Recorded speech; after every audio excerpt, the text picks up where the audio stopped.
Chapter ચોથું રાસાયણિક ગતિવિધિ।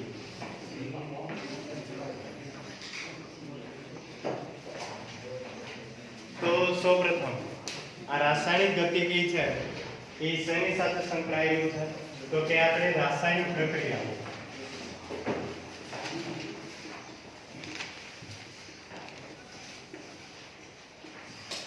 આપણે જે રાસાયણિક પ્રક્રિયાઓ કરીએ છીએ એની સાથે આ આખું રાસાયણિક ગતિવિધિ છે એ આખું ચેપ્ટર છે રાસાયણિક પ્રક્રિયાઓ સાથે સંકળાયેલું છે।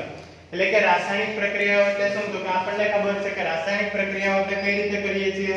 તો કે સૌપ્રથમ આપણી પાસે શું હોય છે?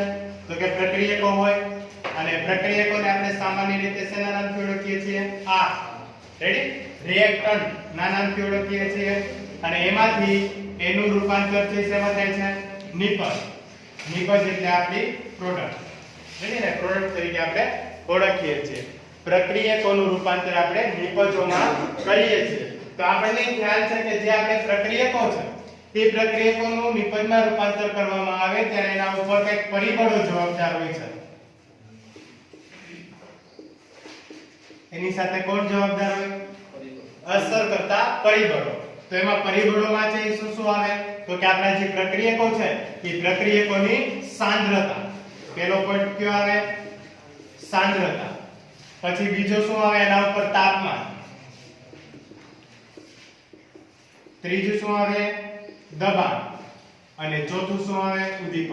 રેડી આપણે અમુક પ્રક્રિયા હોય એમાં આપણે ઉદ્દીપક છે એ જરૂરી હોય છે, ઉદ્દીપક આપણે ઉમેરવામાં આવે છે। રેડી આપણે કોઈ પણ રાસાયણિક પ્રક્રિયા કરવી છે તો રાસાયણિક પ્રક્રિયા કરવા માટે અસર કરતા પરિબળો ક્યાં ચાર પરિબળો છે। એક છે સાંદ્રતા, બીજું તાપમાન, ત્રીજું દબાણ અને ચોથું ઉદ્દીપક। એટલે આ ચાર પરિબળો એના ઉપર અસર કરે છે। હવે જ્યારે આપણે રાસાયણિક પ્રક્રિયા કરીએ છીએ એમાંથી જ્યારે પ્રક્રિયકમાંથી નિપજમાં છે રૂપાંતર થાય તો એના ઉપર જે સાંદ્રતા છે એ સાંદ્રતાનો મુખ્ય છે આધાર। રેડી સાંદ્રતા આપણે શરૂઆતમાં આપણે જે પ્રક્રિયકો છે એ પ્રક્રિયકોની સાંદ્રતા કેવી લીધેલી છે? વધારે લીધેલી છે કે ઓછી લીધેલી છે? એના ઉપરથી આપણને નિપજનું જે પ્રમાણ મળશે। રેડી નિપજમાં છે એનું પ્રમાણ આપણે મેળવી શકશું। કેટલા પ્રમાણમાં આપણને નિપજો છે મળશે? વધુ પ્રમાણમાં નિપજો મળશે કે ઓછી પ્રમાણમાં છે નિપજો મળશે? એટલે કે આ પ્રક્રિયા જે થાય છે ઈ આ પ્રક્રિયકમાંથી નિપજમાં કેટલા અંશે આપણને મળશે? રેડી નિપજમાં છે એ કેટલા અંશે આપણે મેળવી શકશું? રેડી એ આપણે મુખ્ય આધાર છે એના ઉપર છે। અને જ્યારે પ્રક્રિયા આપણને મળશે ત્યારે આપણને ખબર હોય છે કે આ જે પ્રક્રિયા જે રાસાયણિક પ્રક્રિયા છે એ રાસાયણિક પ્રક્રિયાનો કંઈક પ્રક્રિયા વેગ હોય। પ્રક્રિયા વેગ છે હોય છે। પ્રક્રિયા વેગ એટલે શું?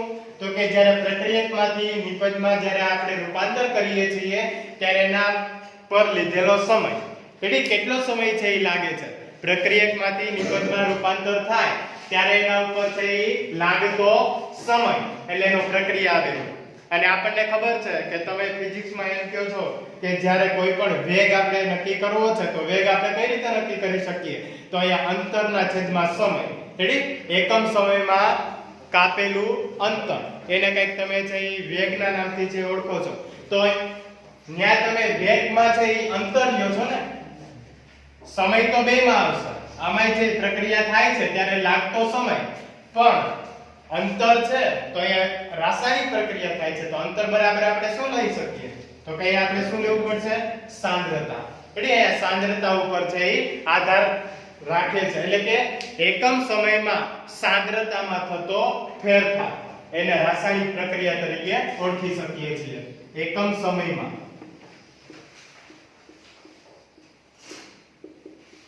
સાંદ્રતામાં થતો ફેરફાર અને પ્રક્રિયા વેગને છે રેટ ઓફ રિએક્શન, રેડી પ્રક્રિયાનો વેગ અને જેને આપણે સામાન્ય રીતે r થી છે કહી શકીએ છીએ। r બરાબર એકમ સમયમાં એટલે delta t, ready delta t અને સાંદ્રતા ડેલ્ટા c। સાંદ્રતાને આપણે કેના નામથી? c નામથી છે આપણે કહી શકીએ। રેડી એકમ સમયમાં સાંદ્રતામાં થતો ફેરફાર ડેલ્ટા c ના છેદમાં ડેલ્ટા t ટી તરીકે છે આપણે ઓળખાઈ શકીએ છીએ અને આ રાસાયણિક ગતિકી છે તો એનો જ અર્થ એમ થાય છે કે રાસાયણિક એટલે રાસાયણિક પ્રક્રિયા ગતિકી કાઇનેસિસ છે કહેવામાં આવે કાઇનેટિક કહેવામાં આવે પણ એ એક ગ્રીક શબ્દ છે કાઇનેસિસ ઉપરથી ઉતરી આવેલો ને આ ગતિકીનો અર્થ થાય હલનચલન ગતિકીનો અર્થ શું થાય છે હલનચલન આમાં જે પ્રક્રિયકોમાંથી નિપજોમાં રૂપાંતર પામે ત્યારે આપણા જે પ્રક્રિયકો છે પ્રક્રિયકના જે અણુઓ છે એની વચ્ચે હલનચલન છે થતું હોય છે એના બંધ છે એ તૂટતા હોય અને એના બંધ તૂટીને એનું રૂપાંતર છે નિપજમાં થાય છે અને જ્યારે નવા છે બંધ બને છે અને નવા બંધ બનીને જ્યારે નિપજમાં રૂપાંતર થાય ત્યારે અહીંયા પ્રક્રિયા વેગ છે જવાબદાર હોય છે પ્રક્રિયા વેગ એટલે કેટલા સમયમાં છે આ પ્રક્રિયા છે એ પૂર્ણ થશે આ પ્રક્રિયકમાંથી નિપજમાં રૂપાંતર થાય છે ત્યારે કેટલા સમયમાં છે એ નિપજમાં રૂપાંતર થઈ શકે અને એનો સમય છે એ કોના ઉપર છે અસર કરે તો કે પરિબળો છે રેડી પરિબળો સાથે સંકળાયેલો છે ત્યારે આટલા ચાર પ્રકારના પરિબળો એના માટે જવાબદાર હોય છે જો સાંદ્રતા વધારે હોય તો પણ તે સમયમાં છે ફેરફાર થાય તાપમાન વધારે હોય તો પણ તે સમયમાં ફેરફાર થાય દબાણ છે વધારે હોય તો પણ તે સમયમાં ફેરફાર થાય અને ઉદ્દીપક હોય તો પણ તે સમયમાં ફેરફાર થાય રેડી આપણને ખબર છે કે આ ઉદ્દીપક છે ઉદ્દીપકનો ઉપયોગ આપણે શા માટે કરીએ છીએ તો કે આપણે એમ કહીએ છીએ કે પ્રક્રિયાને ઝડપી બનાવવા માટે કોઈ પણ રાસાયણિક પ્રક્રિયા હોય એને ઝડપથી કરાવી છે તો આપણે એમાં શું નાખીએ ઉદ્દીપક છે ઉમેરવામાં આવે આપણે ઉદ્દીપક ઉમેરીએ તો એ ઝડપથી છે પ્રક્રિયા થાય એવી જ રીતે આપણે કોઈ પણ પ્રક્રિયાને ઝડપથી કરવી છે તો તાપમાન વધારીએ તો આપણે છે એ ઝડપથી છે પ્રક્રિયા કરી શકીએ અને વાયુમય હોય તો આપણે દબાણની પણ વાત કરી શકીએ અને સાંદ્રતા તો છે મેઈન આધાર છે એટલે કોઈ પણ પ્રક્રિયક હોય એને સાંદ્રતા હોય જ છે કાઈ રેડી પ્રક્રિયકની સાંદ્રતા હોય શરૂઆતની સાંદ્રતા છે કાઈક હોય અને પછી જ્યારે નિપજ બનશે ત્યારે પણ એની કાઈક સાંદ્રતા આપણને જોવા મળે છે અને અહીંયા ડેલ્ટાનો અર્થ શું થાય ફેરફાર રેડી અહીંયા કોનો ફેરફાર થાય છે સાંદ્રતા અને એકમ સમયમાં આપણને ખબર છે કે સમય પણ છે ફેરફાર થતો હોય શરૂઆતનો સમય જ્યારે પ્રક્રિયાની શરૂઆત કરીએ અને એમાંથી જ્યારે નિપજ બનશે ત્યારે એના સમયમાં પણ છે ફેરફાર હોય એટલે શરૂઆતનો સમય અને અંતિમ સમય અને એમાં સમય છે એ જવાબદાર હોય બધી આપણી અમુક પ્રક્રિયાઓ છે એ ઝડપથી થતી હોય પ્રક્રિયા અમુક પ્રક્રિયાઓ છે ધીમી થતી હોય એટલે ઉદાહરણ તરીકે કેવું હોય તો આ જે પ્રક્રિયા છે રાસાયણિક પ્રક્રિયા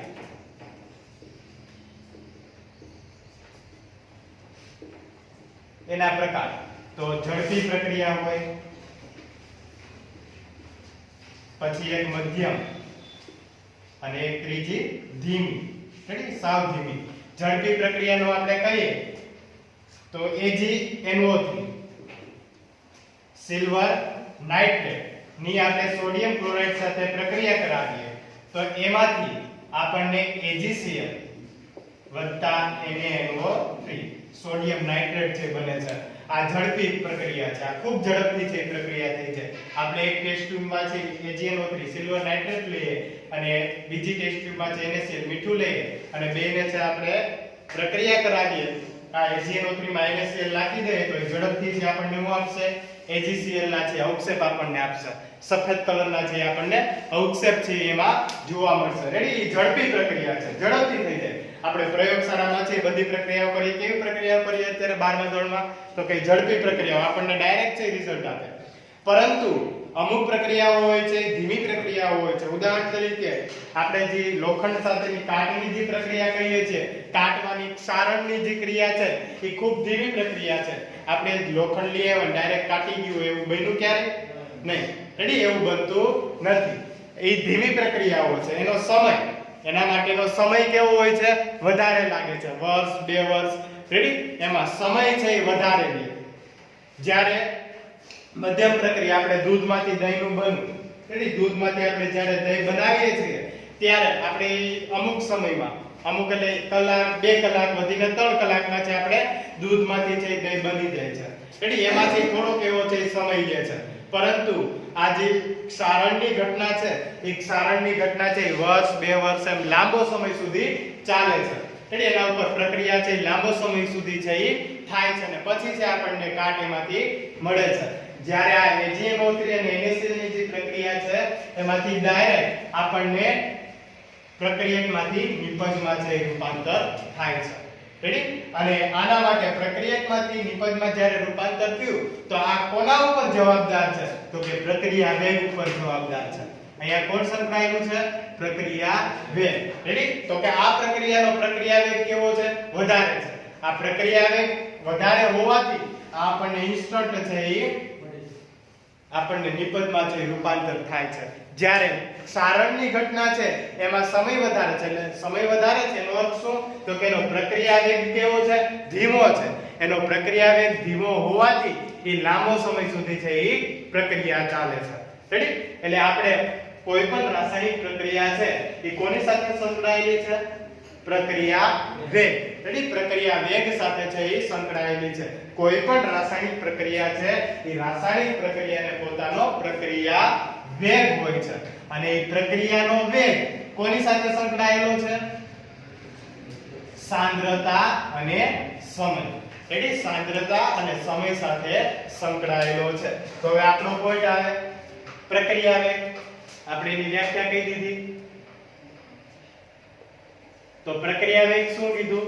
ડેલ્ટા સી ના છેદમાં ડેલ્ટા ટી. રેડી? આ એવરેજ છે, પ્રક્રિયાનો એવરેજ. હવે આપણે કહીએ કે R માંથી P બને છે. R એટલે આપણા પ્રક્રિયા. પ્રક્રિયકમાંથી શું બને છે? શેનું રૂપાંતર થાય છે? નિપજમાં છે એ રૂપાંતર થાય છે. પરંતુ હું એમ કહી દઉં કે આપણી પાસે શરૂઆતમાં T1 સમયે શું છે? R1 એટલે શરૂઆત ની સાંદ્રતા. શરૂઆતની સાંદ્રતા કોની છે? R1 એટલે આપણા પ્રક્રિયકની શરૂઆતની સાંદ્રતા R1 અને T1 એટલે શરૂઆતનો સમય. ત્યારે T2 અંતિમ સમય, જ્યારે પ્રક્રિયા છે પૂર્ણ થશે. પ્રક્રિયા કેવી થશે? પૂર્ણ થશે. ત્યારે T2 થાય ને T2. ત્યારે પ્રક્રિયકની સાંદ્રતા કેવી હશે? R2 હશે. અને એને આપણે શું કહી શકીએ? અંતિમ સાંદ્રતા. એવી જ રીતે આપણે નિપજની વાત કરીએ. જ્યારે T1 સમય છે, ત્યારે આપણી પ્રક્રિયક છે એ કેવો છે? R1 છે. ત્યારે R1 ની સાપેક્ષે આપણી નિપજ છે શરૂઆતમાં કેવી છે? નિપજ મેળવી છે. શરૂઆત છે આપણે પ્રક્રિયકો લીધા, પ્રક્રિયકો છે ત્યારે આપણું નિપજનું પ્રમાણ કેટલું હોય છે? કાંઈ હશે નહીં. રેડી? ત્યારે હું કહું કે T1 સમયે આપણી પ્રોડક્ટ P1 હશે. P1 એટલે શરૂઆતની સાંદ્રતા કોની? નિપજની. રેડી? P1 એટલે આપણે નિપજની શરૂઆતની સાંદ્રતા. અને જ્યારે T2 છે, જ્યારે પ્રક્રિયકો પૂરા થઈ ગયા છે ત્યારે આપણો T2 ત્યારે પ્રોડક્ટ કેવી હશે? P2 હશે. અંતિમ પ્રોડક્ટ, અંતિમ સાંદ્રતા, કોન્સન્ટ્રેશન. રેડી? તો હવે આના ઉપરથી આપણે આલેખ દોરવો છે. કોના વિરુદ્ધ કોનો થાય આલેખ? સાંદ્રતા વિરુદ્ધ સમય. રેડી? સાંદ્રતા વિરુદ્ધ આપણે સમયનો આલેખ દોરી શકીએ. સાંદ્રતા વિરુદ્ધ સમય નો આલેખ.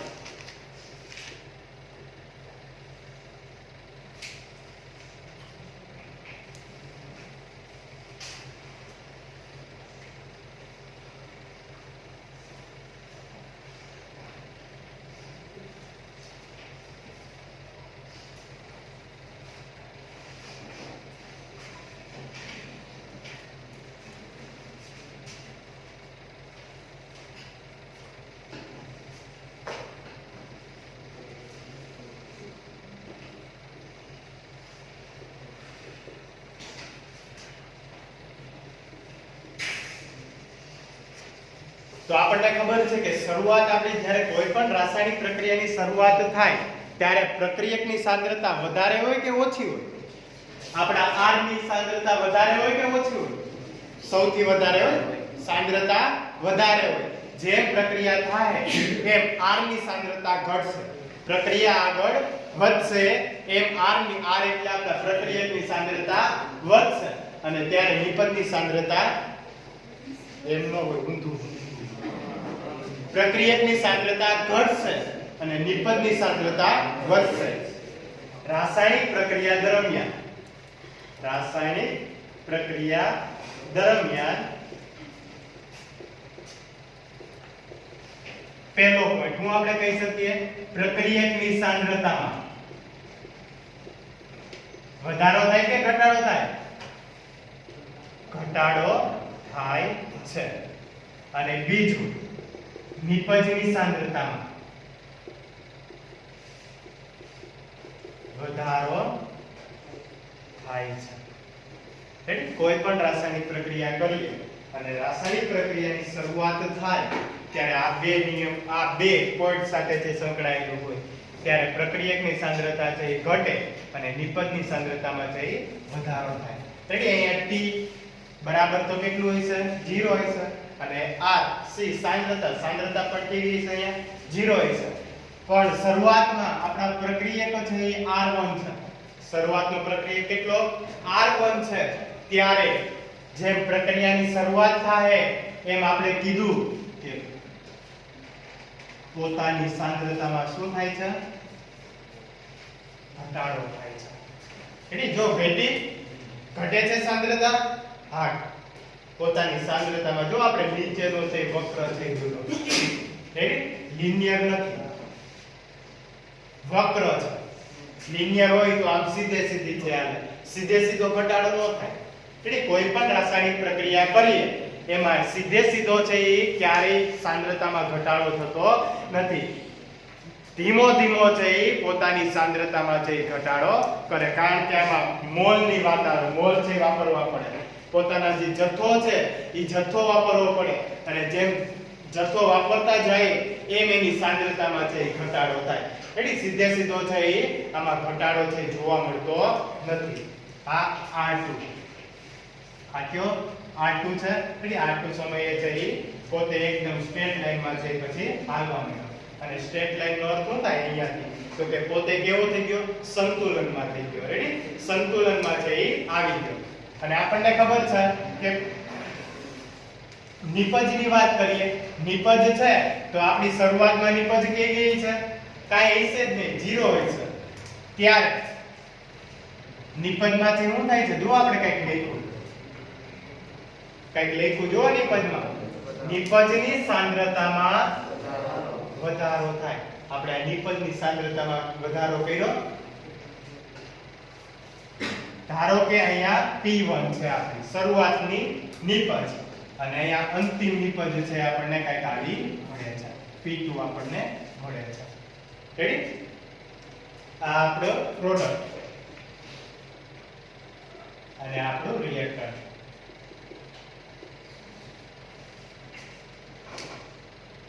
એક જ વાત યાદ રાખવાની છે કે જ્યારે રાસાયણિક પ્રક્રિયાની શરૂઆત થાય ત્યારે પ્રક્રિયકની સાંદ્રતામાં ઘટાડો થાય છે અને નિપજની સાંદ્રતામાં વધારો આપણને જોવા મળે છે. ત્યારે આના ઉપરથી આપણે એમ કહી શકીએ કે આપણા જે પ્રક્રિયકો છે એ પ્રક્રિયકનો પ્રક્રિયાવેગ અને આપણી જે નિપજ છે એ નિપજનો પ્રક્રિયાવેગ બંને અલગ અલગ હોય. રેડી? પ્રક્રિયકનો પ્રક્રિયાવેગ અને નિપજનો પ્રક્રિયાવેગ બંને કેવા હોય છે? અલગ અલગ હોય છે. અહીંયા પ્રક્રિયકનો પ્રક્રિયાવેગ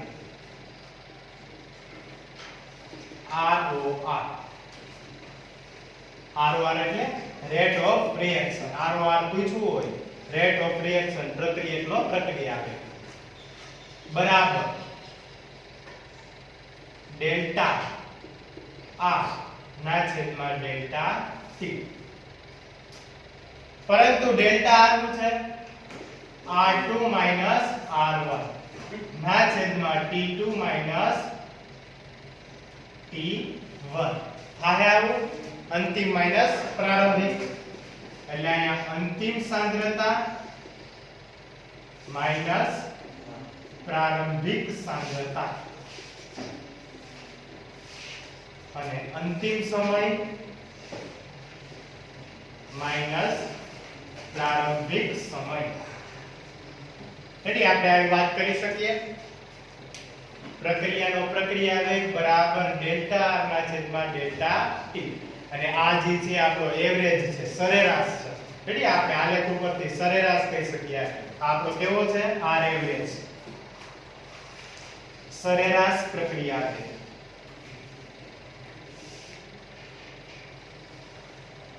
આપણા સરેરાશ પ્રક્રિયા વેગ છે. એવી જ રીતે જો આપણે નિપજની વાત કરીએ, આપણે કોની વાત કરીએ? નિપજની વાત કરીએ. અને એક વાત હજી અહીંયા કહી દઉં કે ક્યારે આપણે આપણે જે વેગ છે, કોઈ પણ વેગ એ માઈનસમાં હોય. વેગ ક્યારે માઈનસમાં હોય? ક્યારે વેગ માઈનસમાં હોય નહીં. અહીંયા પણ પ્રક્રિયાનો પ્રક્રિયા વેગ છે એ ક્યારે માઈનસમાં આવશે નહીં. ધારો કે જો પ્રક્રિયા સ્ટોપ થઈ ગઈ, રેડી, થંભી ગઈ, તો પ્રક્રિયા વેગ કેવો થઈ જાય? 0 થાય. પણ એ ક્યારે માઈનસ થાય નહીં. હંમેશા પ્રક્રિયાનો પ્રક્રિયા વેગ પ્લસમાં હોય. કેવો હોય? પ્લસમાં હોય. ક્યારેય માઈનસ થતો નથી. તો અહીંયા જો ધારો કે હું એમ કહી દઉં કે મારી પાસે આ પ્રક્રિયક છે, આ પ્રક્રિયકની શરૂઆતની સાંદ્રતા કેવી છે? 100 છે. અને એમાંથી ઘટીને કેટલી થઈ ગઈ? 50 થઈ ગઈ. એટલે શરૂઆતની સાંદ્રતા આપણી પાસે કેવી છે? 100 છે. અને ઘટીને પછી કેવી થઈ ગઈ? 50. આમાં મૂકો તો અંતિમ સાંદ્રતા કેવી છે? અંતિમ સાંદ્રતા કેટલી છે? 50. શરૂઆતની કેટલી છે?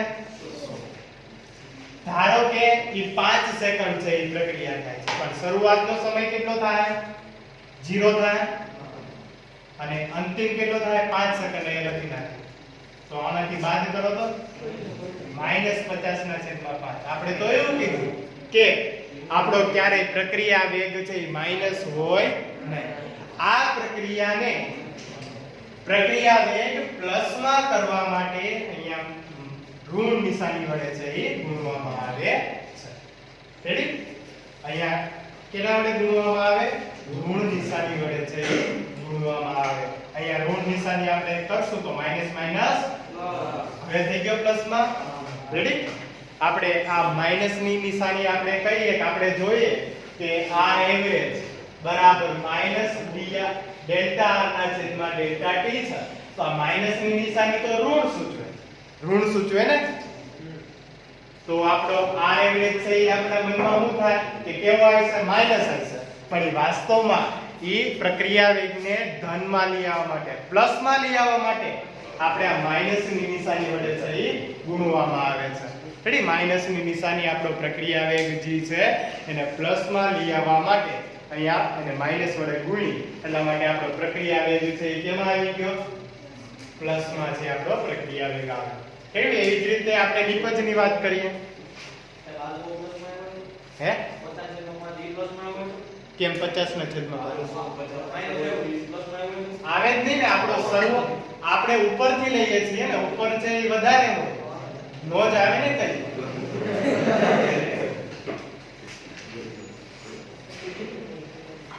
અંતિમ માઈનસ પ્રારંભિક કીધેલું છે. અને આપણે એવી વાત કરેલી છે કે શરૂઆતમાં પ્રક્રિયકની સાંદ્રતા વધારે હોય અને જેમ પ્રક્રિયા થાય એમ સાંદ્રતામાં ઘટાડો થાય.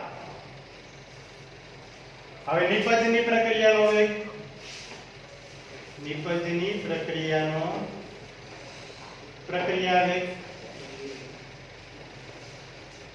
બરાબર ડેલ્ટા p ના છેદમાં ડેલ્ટા t. ડેલ્ટા p એટલે અંતિમ માઈનસ પ્રારંભિક. અંતિમ નિપજની સાંદ્રતા માઈનસ પ્રારંભિક નિપજની સાંદ્રતા ના છેદમાં અંતિમ સમય માઈનસ પ્રારંભિક સમય. આપણે અંતિમ કેટલી છે તો કે P2 છે. P2 માઈનસ P1 ના છેદમાં T2 માઈનસ T1. રેડી? અને જેને આપણે અહીંયા પ્લસ ની નિશાની જોવા મળે છે રેડી એ આગળ છે કેવી નિશાની હોય ની ઘન રેડી પ્લસ નિશાની હોય કારણ કે આપણને ખબર છે કે શરૂઆત નિશાની કરતા કેવી છે અહીંયા જે P2 છે એના કરતા ઓછી છે અહીંયા P2 મોટો છે અને P1 છે એ નાનો છે રેડી એટલા માટે આપણો જવાબ છે કેવો આવશે પ્લસ માં છે જવાબ આવશે એટલે આપણો અહીંયા પ્રક્રિયા વેગ જે છે એ આપણો પ્લસ માં છે રેડી અહીંયા પ્રક્રિયા વેગ આપણને પ્લસ માં જ છે એ જોવા મળશે એટલા માટે અહીંયા પ્લસ ની નિશાની અને અહીંયા છે એ માઈનસ ની નિશાની ખાસ છે એ ધ્યાનમાં લેવાની છે રેડી આ પ્રક્રિયા વેગ અને આ સરેરાશ પ્રક્રિયા વેગ છે આર એવરેજ છે રેડી પણ આ આર એવરેજ પછી એક ત્વરિત પ્રક્રિયા વેગ આવે આર ઇન્સ્ટન્ટ ત્વરિત પ્રક્રિયા વેગ આ સરેરાશ પ્રક્રિયા વેગ છે એ કેના આધારે કીધું તો કે જ્યારે આપણી પ્રક્રિયા શરૂઆત થાય ત્યાંથી માંડીને આપણી જે પ્રક્રિયા પૂર્ણ થાય ત્યાં સુધીનો છે એ જે ગાળો છે એની વાત કરી એને આપણે સરેરાશ છે કહીએ છીએ એટલે આપણો સરેરાશ પ્રક્રિયા વેગ થયો આ ત્વરિત પ્રક્રિયા વેગ એટલે શું ત્વરિત ઝડપ તમને શું કહેવામાં આવે ત્વરિત ઝડપ એટલે શું ધારો કે આપણે પ્રક્રિયાની શરૂઆત કરી ત્યારે R1 માં છે ઘટાડો થાય છે અને P1 માં છે વધારો થાય છે ધારો કે અહીંયા પૂગ્યા રેડી ક્યાં પૂગ્યા અહીંયા પૂગ્યા ત્યારે તમને પૂછવામાં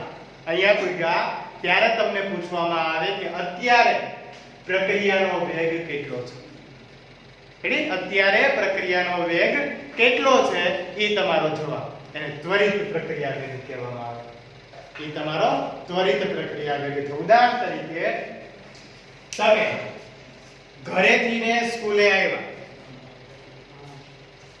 ત્યારે તમારો પ્રક્રિયાનો વેગ છે પૂછો તમારો છે એ વેગ છે પૂછવામાં આવે તમે કેટલી ઝડપથી છે સ્કૂલે ગયા તો તમે સરેરાશ કાઢીને આપશો એટલે આટલી ઝડપથી હું સ્કૂલે છે ગાડી લઈને ગયો 30 35 40 રેડી તમે જે ઝડપ આપી હોય પણ તમે ઘરેથી નીકળ્યા અને તમે રસ્તામાં છે ઈ ક્યાંક માંડાવળ પૂગ્યા ને ત્યારે તમારા પપ્પાનો ફોન આવ્યો ત્યારે પૂછે કે તું કેટલી ઝડપથી ગાડી હાંકશો તો તમે સ્પીડોમીટરમાં જુઓ ને ત્યારે જે તમારો વેગ છે ઈ તમારો કેવો થાય ત્વરિત થાય એટલે ઈ ત્વરિત અને જ્યારે ત્વરિત પ્રક્રિયા વેગને તમારે દર્શાવવો છે ઈ તમારે d વડે દર્શાવવાનો હોય કેના વડે દર્શાવવાનો હોય d અને આવડો સરેરાશ પ્રક્રિયા વેગ કેના વડે દર્શાવવાનો હોય ડેલ્ટા વડે એટલે સરેરાશ જે પ્રક્રિયા વેગ છે એને તમારે ડેલ્ટા વડે દર્શાવવાનો અને ત્વરિત પ્રક્રિયા વેગ છે એ તમારે d વડે દર્શાવવાનો dr ના છેદમાં dt પણ એ કેવું માઈનસ એવી જ રીતે આ કેનો કીધો આપણે પ્રક્રિયકનો કીધો આ પ્રક્રિયકનો પ્રક્રિયા વેગ જ્યારે નિપજનો પ્રક્રિયા વેગ પ્લસ dp ના છેદમાં dt રેડી આ ત્વરિત નિપજનો ત્વરિત પ્રક્રિયા વેગ પ્લસ dp ના છેદમાં dt રેડી આ તમારો સરેરાશ અને ત્વરિત એ બે વચ્ચેનો તફાવત છે ત્વરિત કોને કહેવાય અને સરેરાશ કોને કહેવાય ત્વરિત એટલે તમે જે રાસાયણિક પ્રક્રિયા કરો છો ત્યારે છે જે તમને પૂછવામાં આવે અત્યારે કયો પ્રક્રિયા વેગ છે એ ત્વરિત અને પ્રારંભિક થી લઈને અંતિમ સુધીનો જે તમારો ટોટલ જે વેગ છે પ્રક્રિયાનો વેગ છે એ આપણો સરેરાશ અને ડેલ્ટા અને આને d વડે છે દર્શાવવામાં આવે અને જે ત્વરિત પ્રક્રિયા વેગ છે એ ત્વરિત પ્રક્રિયા વેગ તમારે સ્લોપ આંતરછેદ ઉપરથી જે નક્કી કરવામાં આવે એના ઉપરથી નક્કી કરી શકીએ આંતરછેદ ઉપરથી નક્કી કરી શકીએ આ છે કોનો કીધો આપણે આ કોનો કહીએ છીએ નિપજ કોણ છે આપણી નિપજ છે રેડી અહીંયા નિપજ આપણી ટોટલ અહીંયા નિપજ છે આપણી કેવી છે ધારો કે આપણી P1 છે અને અહીંયા આપણી નિપજ આપણી કેટલી છે P2 છે રેડી P1 અને P2 અને ત્યારે આપણો સમય કુલ કેટલો છે 2 dt રેડી આપણો કુલ સમય dt છે અને આપણી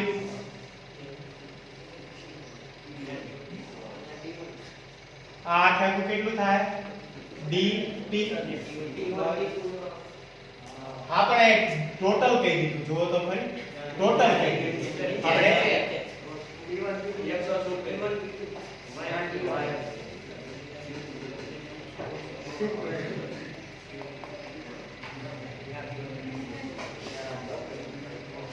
અને અહીંયા આપણું p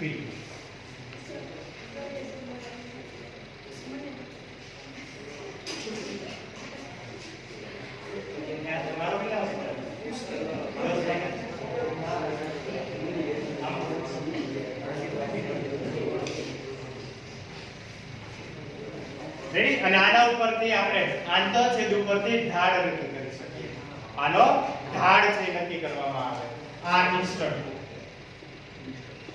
પ્રોડક્ટ કોનો પ્રોડક્ટ માટે dp ના છેદમાં dt ત્યારે આપણું ઢાળનું મૂલ્ય કેવું આવે છે આપણું ઢાળનું મૂલ્ય છે કેવું થાય પ્લસ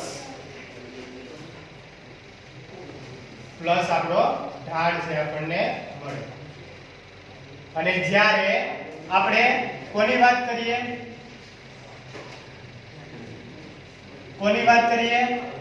R1 એટલે આપણો રિએક્ટર પ્રક્રિયા ત્યારે શરૂઆતની વાત કરીએ અહીં આંતરછેદ છે ગમે ત્યાંથી છે આપણે લઈ શકીએ હો ધારો કે અહીંયા આપણો R1 છે અને અહીંયા આપણો R2 છે ત્યારે અહીંયા આપણો શરૂઆતનો સમય t1 છે અને અહીંયા આપણો અંતિમ સમય છે એ t2 છે ત્યારે આ ઇન્સ્ટન્ટ d r ના છેદમાં dt બરાબર ઢાળનું મૂલ્ય છે કેવું જોવા મળશે ઋણ છે જોવા મળશે આ તમારા એક એક માર્કના MCQ છે પ્રક્રિયા વેગમાં ત્વરિત જે આપણો ઢાળ છે એ ઢાળનું મૂલ્ય ધન હોય કે ઋણ હોય રેડી નિપજ છે તો નિપજમાં આપણા ઢાળનું મૂલ્ય પ્લસ છે કે ઋણ છે અને એ આપણે કેવા નક્કી કરી શકીએ તો કે આંતરછેદ આપણા જે આંતરછેદ છે એ આંતરછેદ ઉપરથી આપણે ઢાળ છે નક્કી કરવામાં આવે માઈનસ અને પ્લસ અને જે ત્વરિત પ્રક્રિયા વેગ જે આપણો ત્વરિત પ્રક્રિયા વેગ છે એના ઉપરથી આપણે નક્કી કરી શકીએ છીએ અને હવે આપણે જે આ આલેખ દોર્યો એ આલેખ ઉપરથી આપણે જો અહીંયા સંતુલન છે કીધા અહીંયા છે જે આપણે છે સંતુલનમાં છે પ્રક્રિયા થાય એટલે કે આપણે જે r છે એ r માંથી p અને p માંથી r માં બનવાની જે કણો છે એ બંને છે પાછા પ્રતિવર્તી છે થઈ જતા હોય રેડી r માંથી p p માંથી r માંથી p p માંથી r એ એક સરખા અંશે એક સરખા દરે બંનેનું રૂપાંતર છે થતું હોય છે ત્યારે આ પ્રક્રિયા છે પૂર્ણ થઈ ગઈ છે એમ કહેવામાં આવે એટલે આ પ્રક્રિયા છે અટકી ગઈ છે એમ કહેવામાં આવે અને ત્યારે પોતાનો પ્રક્રિયા વેગ છે કેવો થઈ જાય અટકી જાય તો કેવો થઈ જાય 0 એટલે પ્રક્રિયા અટકે ત્યારે પોતાનો પ્રક્રિયા વેગ છે એ શૂન્ય થઈ જાય છે અને એ ક્યારે શક્ય છે ક્યારે એને કેવું થાય છે સંતુલન સમયે એટલે જ્યારે બંને r અને p સંતુલનમાં આવી જાય ત્યારે પ્રક્રિયા પૂર્ણ થઈ ગઈ છે એમ આપણે કહી શકીએ છીએ અને બીજી વાત એ કે આ જે પ્રક્રિયા છે એ પ્રક્રિયા આગળ કેટલી વધશે એ આપણે આના ઉપરથી રાસાયણિક ગતિકી ઉપરથી કહી શકીએ આગળ છે પ્રક્રિયા કેટલા અંશે થાય એટલે પ્રક્રિયકમાંથી નિપજમાં છે એ કેટલા અંશે બનશે એ આપણે આ રાસાયણિક ગતિકી ઉપરથી કહી શકીએ છીએ આ ઉપરાંત આ જે આપણો રાસાયણિક ગતિકી છે એના ઉપર જે અસર કરતું પરિબળ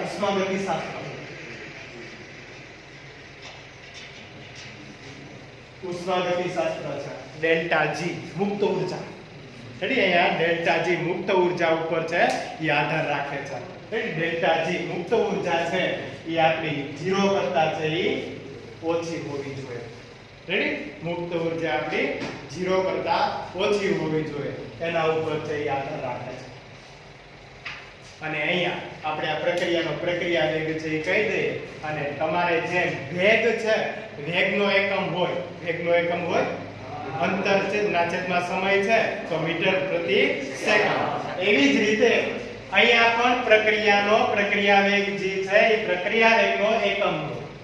પ્રક્રિયા વેગનો એકમ. તો અહીંયા જુઓ તો આ dr r આપણું શું છે રિએક્ટન્ટ એટલે આપણા પ્રક્રિયા, p એટલે પ્રોડક્ટ એટલે આપણી નિપજ. અને આપણી કોઈ પણ પ્રક્રિયક અને નિપજ છે એને કંઈક જથ્થો હોય અને એ જથ્થો હોય તો પોતાની કંઈક સાંદ્રતા હોય. આપણે સાંદ્રતા ઉપર આધાર છે અને સાંદ્રતાનો એકમ હું મોલ પ્રતિ લિટર. રેડી? મોલ પ્રતિ અને છેદમાં શું છે આપણે સમય છે. સમયનો એકમ સેકન્ડ. તો આનો એકમ શું થયો mall into litre inverse into second inverse. પ્રક્રિયાનો વેગ છે એનો એકમ. પ્રક્રિયાના વેગનો એકમ mall into litre inverse into second inverse. Ready? આ આપણે જ્યારે પ્રવાહી હોય ત્યારની વાત છે. પણ આપણે જો વાયુમય પદાર્થ હોય આપણી પાસે તો વાયુમય છે તો એમાં હજી એક છે એકમ ઉમેરાય. એ એકમ કેમ દબાણ. વાયુ ઉપર છે કોણ લાગે દબાણ લાગે. અને દબાણ હોય વાયુ ઉપર દબાણ લાગતું હોવાથી અહીં આપણે શું હજી ઉમેરી શકીએ atm. રેડી? પાસ્કલ અથવા એના એકમો જે વાયુના છે એ આપણે ઉમેરી શકીએ. મોટા ભાગે અહીંયા કયો ઉમેરવામાં આવે છે atm. રેડી? વાયુ માટે atm જે ઉમેરવામાં આવે છે એટમોસ્ફિયર. આ પ્રક્રિયાનો વેગ આ કોના માટે થયો વાયુમય માટે. વાયુમય પદાર્થ હોય ત્યારે પ્રક્રિયાનો વેગ અને પ્રવાહી હોય ત્યારે તો mall into litre inverse into second inverse જ થાય. રેડી? આ છે પ્રક્રિયાનો વેગ ઉપર છે એ સાથે સંકળાયેલું છે. અને આજે એટલું રાખીએ.